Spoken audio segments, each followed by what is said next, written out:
pass it here. Ah! Good throw, John. It's a touchdown. There you go. It's a touchdown. We're not going to, in case someone hasn't watched the game from last night, we're not going to reveal. Yeah, that's true. Don't do that, man. Someone's got it like taped right now, has been trying to avoid like every possible source of media. And then, here you are. They watch our show. Yeah. We spoil it for them. Yeah. Well, you would. I wouldn't do that. Well, good morning to another Wake Up and Deliver. John, as always, my co-host. We're here on Super Bowl Monday. Yeah. Start of a new week, another week. This year, I started the year's actually gone by fast. I found January flew by pretty quickly. I think, even since maybe early December, it felt like things have been moving pretty quickly. I haven't felt like I slept this year yet, but yeah. Another topic, another day. I figured we're going to do something different for your morning coffee this morning, John. All right. We're getting a little bit excited. In the grand scheme of cool commercials from the Super Bowl, I know it's a highlight for everybody.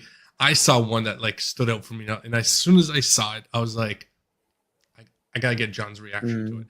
I'm not sure if you saw it. I don't know if you. Depends. Is it a proper U.S. commercial? I was gonna say I'm not sure if everybody is aware. When it comes to the Super Bowl, us Canadians get reduced level of quality of commercials. No, I wouldn't say it's reduced. It's that our networks try to take over, and they sell their own commercials. Yeah, some of the commercials were bad, and I live close to the Detroit border. Even tuned into the Detroit channel, we still got the Canadian commercials. They're very different. Bell would not allow us to watch American ones. Anyways, on that topic, I'm going to bring this commercial up just because I thought it was relevant. There's no sound for you guys, but... Oh, actually, you know what's funny? I did see this one, and I was going to bring it up for you because this is part of what I want to talk about today. This is actually amazing. This is great that you brought this nonsense thing up. You can't play the whole thing. It's so slow. It's painful, actually. That's why we have to watch it. I was watching the game with my daughters and stuff like that, and my eldest was like, "This is terrible."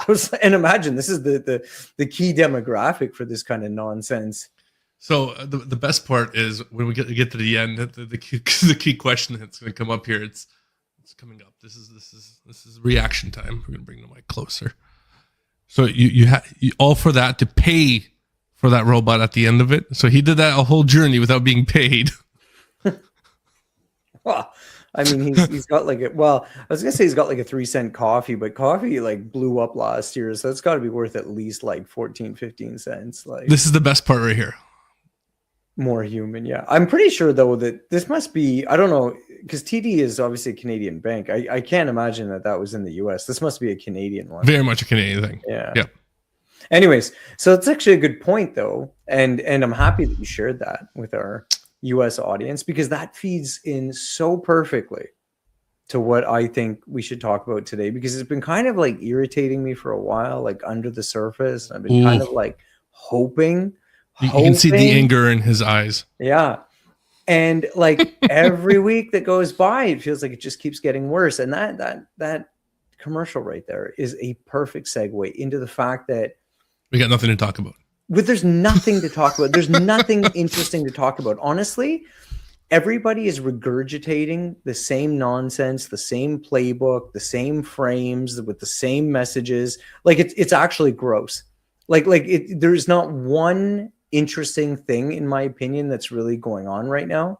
There's not any new innovation. There's no newness to anything that you're seeing. And that commercial right there, the reason why I think that's so apt is just because of the fact that, the drones and the deliveries and the autonomous deliveries, that's been dominating probably for the last 18 months. Something like that. And that commercial, honestly, it just shows how absurd that nonsense is. Does anyone want a fleet of those things over every sidewalk, through every park, into every neighborhood, delivering coffees and Happy Meals and Bic pens? Get real. Nobody wants that, and I don't. There's no one that's going to sell me. But the great part about that commercial, it shows you where mainstream non-logistics people are in that cycle of what is cool, and they think that is a very cool piece that's coming out. And I don't even think they do. I think my daughter's 17. She was like, no, no. that's ridiculous. And I mean, like, to me, that's like your bread and butter audience that you're trying to capture with that kind of like novelty. Yeah, but I find that a lot of, like we were talking about, a lot of the LinkedIn content has changed in the last so 2 years as well. Whenever they changed the algorithm last year, I don't know when it was exactly, but ever since then, it's been just absolute garbage. Yeah, it's bad. It's bad. I haven't been posting as much. John, you obviously post more often than I do. I don't even catch a lot of the John stuff. I'm barely posting because honestly, it's like there's almost no point on posting anything interesting because it goes along with like such nonsense and there's so little debate and there's so little real interest. It's actually wild. It's virality, right? So a lot of the news that I see is a lot of the stuff that is kind of bubbling up and getting people to talk about it. That's not what we find interesting. So, do you, and unfortunately I didn't get to go to Manifest this year. I don't think you're going to Manifest either. But I don't hear a lot of people saying there's a lot of interesting things at Manifest either that is coming out this year that is groundbreaking, interesting for logistics. Yeah, I think that's the theme for 2026 is not that there's nothing interesting going on, but focus on your basics. And I think that's the conversation that we're going to have today is just focus on the things that, really make you different versus just trying to find a new thing for this year. Oh yeah, because I could tell you straight up, like Manifest stuff, like it'd be all the same kind of things that have been like getting attention for the last couple of years, sort of crowdsourced networks, automation, robotics, and AI assisted platforms. Like, if any, there's nothing I don't think that doesn't fit into one of those buckets. Nothing. And that's the same theme that's been going on now 3 years in a row. And it's not to say that those things don't have potential, but I mean, look, the reality is there's only so many different types of automation that you're going to have. There's only so many types of autonomous kind of equipment that really makes sense. And the reality is, whether you like it or not, much like the logistics world, whether you're operating a warehouse or you're doing deliveries or you're doing transportation, density matters. And sooner or later, only the systems that can drive enough density will be the ones that can kind of integrate, because nobody is spending millions and millions of dollars on ultra customized automation from a company that might not be around in 3, 4, or 5 years, because they're making those investments are 10, 15-year plans. So yeah, that's a great topic. Manifest kicks off this morning. Well, kicked off last night. Yeah, that's true. How about all these AI stacks that everybody's putting out that's super interesting that are instantly getting killed by a new iteration of one of the big three that comes out? Oh yeah, Claude comes out with something, kills a whole bunch of agents. ChatGPT comes out with something, kills a whole bunch of agents, and every new tech stack that came out that everybody's investing in quickly gets killed. And it's back to the drawing board to these companies that land flat with nothing to do, right? Yeah, I kind of agree that I saw I don't know if you shared this post with me or if it was just something I came across, but I think you sent it to me actually. And it was the one that said hey, here's the reality. AI is already starting to eat SaaS. And this person showed a post of I guess a story of where someone dropped a big heavy SaaS subscription that they had because they were able to use AI to develop some software, legitimate software for themselves that was highly customized and whatever. And yes, you're going to have to maintain it or whatever. But I really don't think that most people really understand the power of where these systems are going. And I mean, you can talk about things like vibe coding and all of this that you want, but the biggest thing that these AI coding assistants can do, especially if you have, for example, within your business already people that are software engineers and stuff, you get to actually dramatically increase your expectations for output. And I don't just mean in terms of code, but you just tell the bot, hey, while you're writing this code or while you're making these changes, fully comment it out, give full explanations, essentially create a knowledge bank, either within the code or, sort of in parallel. And then this concept of customized or ultra sort of proprietary software starts to really diminish in risk, especially when you're in the supply chain world, because it's like, well, who's going to maintain it? No one really has to maintain it because it's been so explained because the bot actually typed out all those other, tens of thousands of lines of explanation code at the same time that it was helping with the actual code, that the next AI assistant will just gobble that up, understand everything in 2 seconds, and be able to keep moving forward. So I think I shared this thought with you the other day, and I said that the real split now and the real power of AI is not having the AI do something for you and creating a black box. It's essentially putting like a magic paintbrush in Da Vinci's hand. It's like it completely can enhance and dramatically expand the capabilities of people that already have a base skill set and that they know how to think and that they know how to structure systems, that like you're going to start blowing the doors off a lot of these things. Because how many operators, Matt, do you know, and just put this in this general bucket, that they knew exactly how to really run their business. They knew a lot of great things that would help them improve, but they knew obviously they couldn't develop software themselves, and they knew that, like, for example, they would have to buy something, and because they had to buy something, they essentially have to settle for something on the market, like some kind of package that someone else has already put together, and choose some level of customization, whether it's up to what the vendor allows or if it's ultra customizable, like some craziness from like SAP or Oracle that just has a never-ending cost to it. But like you're not constrained anymore with these tools, and that is not going to get worse. It is only going to continue to get exponentially better over the years. So I really think we're going to reemerge ourselves into the world of proprietary solutions, because people will be able to make things that perfectly work for them in their business, and it doesn't have to be a mass market product. And I think that that's really, really dangerous for this SaaS environment that's cropped up over the last 20 years. Here's my prediction. My prediction is in the next, 5 years, there's going to be a shift of focus where everybody's talking about it's going to be a shift of focus to AI.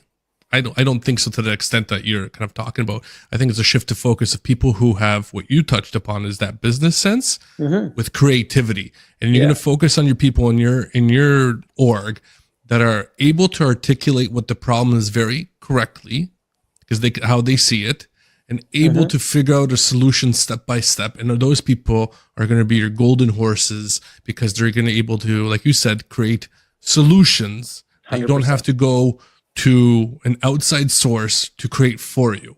And you're going to be able to build it within your own ecosphere very quickly with basic, simple knowledge. And that's the kind of paintbrush that you're talking about. I think that's going to be the definitive difference that people are going to see. So you're going to see smaller brokers, smaller warehouses, smaller trucking companies really pushing revenue in a way that they weren't able to do before, because they're able to focus on the same things that the larger companies were able to and become far more competitive in that space.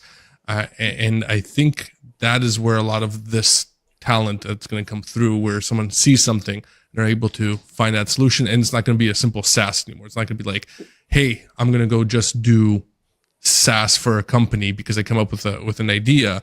I think they're going to have these freelance product people like yourself or whoever who have developed these businesses, able to look at it and create these solutions for companies very quickly within their own ecosystem versus providing a brand new software for them. Oh, I agree 100%, man. I think that the real companies and organizations or outfits, any way you want to box that off, is going to be the ones where it's funny enough, but like as AI and these systems become more prevalent, the higher the quality of your people in terms of like creativity, mindset, attitude, how they think and how they sort of dismantle and sort of like reconfigure, sort of the problems and opportunities. To your point, those are gonna be the difference makers. Like we're gonna move in a world of like basic execution or like ability to put something together, like, or just getting through a particular task is not really the value. You know what I mean? Like how many warehouses, I need a clerk for this, I need that, I need this.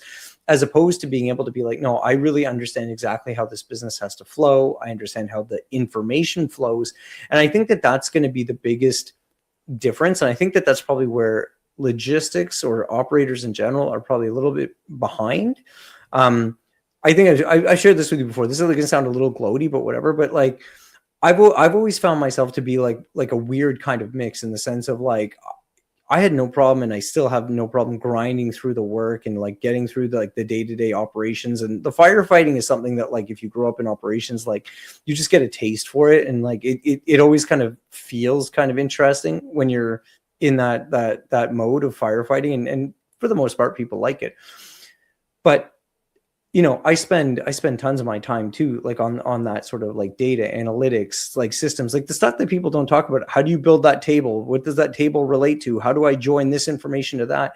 Which just sounds like really boring and kind of like whatever in, you know, the grand scheme of things. But those are the things that are required to get the most then out of AI, automations, workflows, systems, you know, SLA performance, like finding errors, finding the issues.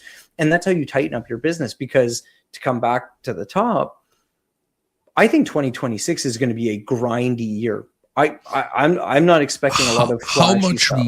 More effective do you think that commercial would have been from TD had it not been a robot doing a delivery, but someone who was able to complete their work so quickly they were able to deliver that coffee? You know what I mean? Like, it's a showcase of, hey, I got so much business sense. I use all this knowledge. I can go out and do this and make a delivery to my father, who's the crossing guard, versus a robot rolling that's up. More, like, that's more interesting. Or if you really want to take it to the next level, show that, you know, sort of mom or dad crushing stuff in a bunch of an office, or being able to sort of voice chat some stuff as they're walking, and then they put their phone back in their pocket so that then they can actually go swing with their kids on the, you know, on the swing. That would have been far more effective than that stupid robot getting stuck in a pothole, which, by the way, 100% is what would happen to that robot. Except nobody would help him. They would kick him over, to be quite honest. Someone would kick him over for sure. But like, I agree with you, dude. I really think people got this wrong. And I think that the businesses that are going to have the best results in 2026 are going to be the ones that can really embrace like the unflashy stuff, because the flashy stuff, I think people are starting to realize it's like, yeah, I don't know. Like, yeah, it's all out there, but now there's so much and it's changing so fast. Like, am I going to build around X, Y, or Z? I mean, people are looking around and going, hey, this is the great hype. And then they're looking at the price of Bitcoin, which is halved. They're looking at the price of, you know, all these software companies that are down, whatever. I forget. I looked on Friday, it was like down 15-20%. Overall sell off on AI because it's not producing as quickly as it ought to be. Microsoft, one of the largest losses they've had in 30 years because they've burnt so much money on AI, but the returns aren't there. Right? Companies are not adopting as quickly because it isn't there for them the way that it's been sold. So, like, you're having a lot of pushback on this. Is it a fear of taking over your job? I think there's a big part of that, but I don't think that's the case for the most part. But see, and it's unfortunate because, like, you know, I really think like these companies are sort of barking up the wrong tree, right? Like, because you've got, you know, someone was joking, and I don't know, because I don't use Windows on my own machine, and you know, anywhere else, like I wouldn't put this stuff on, but like I've heard that they put Copilot in Clippy or like in Paint and stuff like that in Windows, which to me is like beyond absurd. But like the problem with these companies is that they're trying to go down the path of like agentics and agentic AI in all of these supply chain operations, business workflows. And to your point, they're trying to get it to like, hey, have the bot do that. How the bot do this. Here's an example of like just why this is so flawed. You like using Copilot in Windows, you can't even get it to read your entire inbox. Like, how stupid is that? So that means that the biggest problem that most people have when they log in, maybe after the weekend, and see 100, 200, 300 emails, this stupid thing can't even run through the email inbox. So maybe let's take a different step to this. How do you see, like, how would you, if you had unlimited funds, unlimited resources, how would you set up a small little 3PL warehouse that is utilizing AI in its best capacity? How would you visualize it? How would you see that working? But see, so for me, like what it would be really getting like your people to appreciate that the fact of using AI is a way to them to enhance their knowledge and to enhance their ability to work through problems, instead of thinking of it as an easy button that replaces, like, you know, oh, I don't have to do this. Now, of course, look, the stupid stuff shouldn't be super manual anyway. So like, let's just put that out on the table. But like, how do you actually promote AI and train it in an operational world where it's like your job of using this is for you to get better, stronger, faster for yourself, kind of like Shopify, where Shopify is like, I'm not trying to fire a bunch of people per se, but I expect every engineer to be using it so that they can do more, be better, kind of like dig deeper, build one more module, a greater ROI per person. Yeah, exactly. So like, I think that's where all these AI companies are losing, is that they're trying to get it to replace people and tasks, as opposed to being like, imagine if you had like the perfect coach shadowing your worker at all times. Imagine if they had an assistant that they could ask any question to and never feel stupid. Imagine if it could do all of the stuff that they find hard. Imagine if it could do the number crunching while they answer that email, so to speak. Those are the messages that need to come across, not the, you know, or utilize all the experience of all the other people and see where the efficiencies can be had if everybody replicated that one person, how they did it, and trained in that fashion, because they visualize and they can see it, right? And I think a lot of that is missed out. Or even, you know, how quickly, you know, into the warehouse example, you know, how they're loading, how they're, you know, building skids, how they're putting it all together, having that visual AI sitting there and analyzing it and using that large scale data to then go, this is the best way you should guys be building the skid. This is how you should be loading the trailer in these particular times. These are the trucks that you should be receiving at this time. Even though the appointment is X, if you receive this one, it's closer to where it should be being delivered. That would be more optimal for you guys to do, because it will save time for the warehouse. Overall, exactly. Right? And that's the kind of stuff that, like, I think people are missing. So, you know, to come to your question, it's like, you know, what are things that you would do? It's like, any type of report, any type of information, for example, that you know, these people might be doing, put it into some kind of report, allow that to go through the bot. Because I can tell you right now, if you start scaling, and let's just say you have a daily transaction report of 1,000, 5,000, 10,000 transactions, there's no person that's going to want to look through all of that. But they're going to get tired, they're going to deprioritize it, whatever. Hey, kick it to the bot. That bot's your assistant. Make sure that the resources are there. Your structure is good, that it's not going to like sort of trip out on context. Let it just go through line by line. Good, bad, check, don't check. Like, you know what I mean? Not to make the decision, but so that it presents the most actionable information to someone without the tediousness of the person having to do that themselves. Yeah, that's the key. Like simple things that we find, like, and that's a great point. Like, if you find tedious, like finding accessorials that you would normally not charge because it is so like buried within the reports that you just missed it, or your CSR missed it, where it's like waiting time, you know, for a couple minutes, you're like, it's not worth collecting. But all those kind of pieces that you kind of can put together, where the larger companies are very good at collecting them, you can be just as good at that point. So when you say, hey, it's 15 minutes, your CSR is like, I'm going to do the benefit of the customer. But you have 100 of them and you don't realize you have 100 of them because they're not going through them at the sequential time. And that 15 minutes has now built up to many hours of lost wages that you could have collected. Now the AI can run you that report and be like, hey, you guys are missing X amount on revenue every single time because you're not collecting this. Things like that, I find, like you're saying, is the supplement, the complement that you should be using AI for, to run through that data and go, hey, we were missing this aspect of it. Yeah, exactly. And I mean, like, you can use it in all kinds of different ways. Like, you know what I mean? Like, just think of even something as simple, like, we got a lot of e-com people, you know, talk to whatever. You ever try to look at a FedEx, a USPS, a Canada Post, a UPS invoice, a real one, like a full detailed one? The full detailed UPS invoice is 239 columns across. even when you shrink it down to the more condensed one, I think it's like 100 and something, and then you can get a very small one. I think it's around 59 columns. I can tell you that for most people, a report that's like 1, 2, 3,000 rows long with even 60 columns across, those people are just tripping out trying. Let alone the fact they might not even be able to open it, let alone find anything. Yep. There's nothing but opportunity when you accept the fact that like the AI should be there to help people enhance their skill and understanding and not replace it. And when you take that mindset, there's nothing but opportunity about what you can start doing in the future.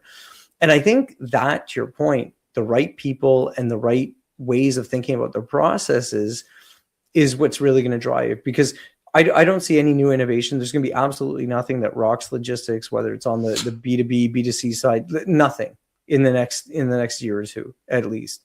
It's that thing that we talked about, and that funny enough, it just came to me, is that aspect that we talked about over a year ago, is that twinning aspect of it.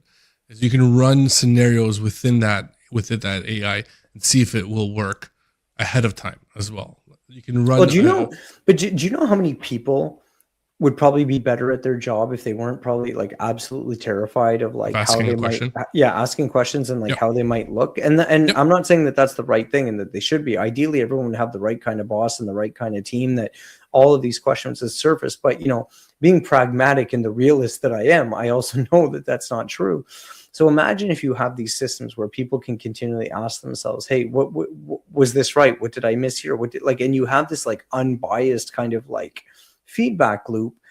And that's the type of stuff that I think dramatically improves people going forward for the future. And these are the types of things that you want to be building your business on if you want to be successful for the future, because how people think now and how they approach problems is going to be paramount, because thinking that there's an app for everything is very, very flawed thinking. And I know everybody who's watching, this is like 2 weeks in a row about AI, but we're starting off the year a little bit hot on the topic, and obviously we'll digress from it, but it is something that is taking a lot of attention for everybody. We talk about it, but I mean, like, to be honest with you, like Matt and I get all kinds of subscriptions to different things going on there. If every third article isn't something about AI, that's what I was going to say. Yeah, like it's there. It's the trend. Yeah, and then to our point earlier, there's nothing else going on. Everybody else is just. But even to that point, is that like, take this like feedback of like, if we were sitting in the room with you and you were about to buy one of these things, this is what we'd start telling you. This is the type of stuff we'd be talking about. Like, because of course, when you're listening to the salesperson pitching their SaaS, it's going to be nothing but sunshine and rainbows. But the reality is that person probably has never been on a dock, and they've probably never seen the back of a truck, and they've probably never actually had to make sure that they hit that on-time delivery for a key customer, because they're just slinging software in the background. Not that you ever had to have done that to have experience and had no knowledge about it, but to the point of they're a very single source on solving that problem for you and getting that sale. It's not the solution that you might. Well, yeah, I mean, very often you're being pitched the book for the product, right? Like, you know what I mean? You're not just getting an unbiased opinion of like people that have bounced around like the actual real world, messiness of these situations. And it's also a great logger of data. And what I mean by that is it's a great, and I see examples, and I should start doing this myself, is it's just jotting those ideas down and talking about them, putting them down in pen and paper, and then organizing it for you to then be able to action what items you got to do, or action what your processes are as you're going through them, because that's a very daunting task and it's very tedious. And those things will then, once you get large enough samples, then you can really develop what you're doing incorrectly and how you can do it better. But before John goes up crazy, the time, nobody sees that time about me. I see that time. There's time showing up here for me. Last 30 seconds, give your final thoughts, because I know you got excited. My final thoughts can say, I just found something out the other day I didn't even know. Did you know that you can actually send voice notes into any of these AIs as a way, either a MP3, M4A, or whatever these files are? So that's an interesting thing, when you're talking about Matt and jotting down ideas. And then my last little comment for you as well. Big news was all about Claude or Claude. I think they do call it Claude, which is really unfortunate because it really should be Claude. But anyways, all about how it can integrate into Excel and do all these types of things. pro tip, OpenAI and Google can both do the same thing, but you just need to make sure that when you're analyzing any spreadsheet and you really want to understand the logic, you tell it specifically that you want to understand the formula, because then they have to implement some Python code to actually pull the formulas, because if not, they very often just assume the values. So a little bit of an extra tip for you guys today. There you go. You're welcome. Start your week off right. From now on, at the end, John will give you tips how to improve your business. I'm not giving you any more tips. That was this week's opportunity. Tune in next week to see what it ends up being.